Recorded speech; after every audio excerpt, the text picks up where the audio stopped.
High court 90 શબ્દ ઝડપ start. અરજદારના પુરાવાના સોગંદનામાના આધારે મુદ્દા ફ્રેમ ન થઈ શકે અને જો તેમ કરવામાં આવે તો દાવાની ટ્રાયલનો અંત ન આવે.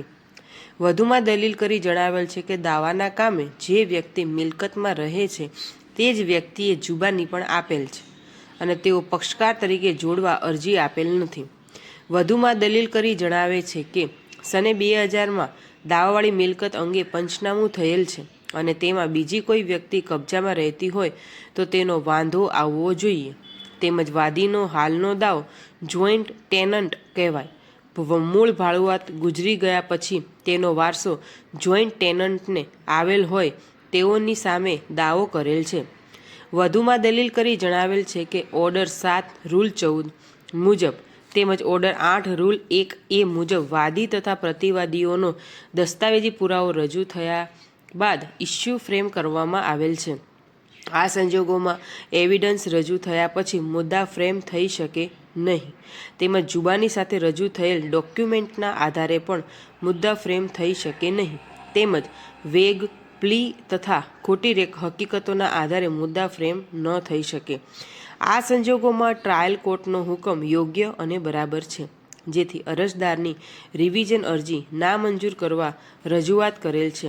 સામાવાળા તરફે તેઓની દલીલના સમર્થનમાં EIR 2018 supreme court page number 2708 Sureshkumar Kohli વિરુદ્ધ રાકેશ જૈન અને બીજા, EIR 1975 બોમ્બે પેજ નંબર 52 પાંડુ ઢોડી અને બીજાઓ વિરુદ્ધ આનંદ કૃષ્ણા પાટીલનો ચુકાદો રજૂ કરેલ છે, જે વંચાણે લેવામાં આવેલ છે.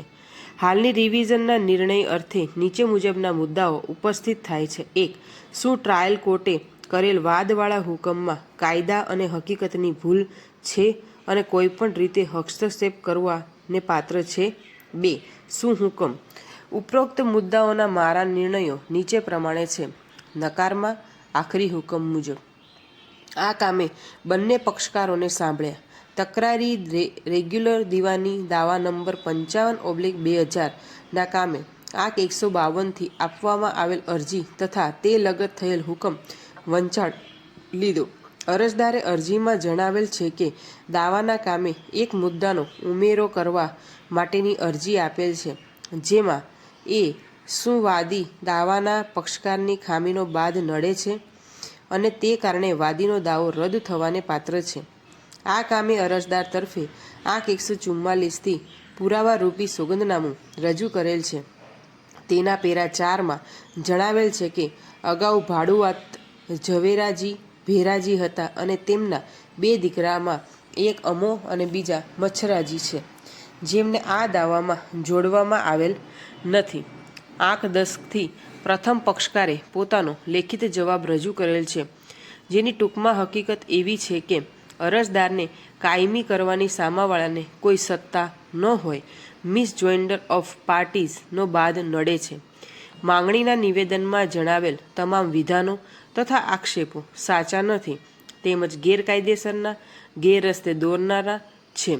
વધુમાં જણાવેલ છે કે સંબંધિત શ્રમયોગી પ્રથમ પક્ષકાર સંસ્થાના નોટિસ બોર્ડ ઉપર મૂકવામાં આવેલ જાહેરાતના અનુસંધાને ઇન્ટરવ્યૂમાં પસંદગી પામી નિમણૂક પામેલ છે, જેથી કર્મચારીઓને આર્થિક રીતે ઘણું નુકસાન થાય અને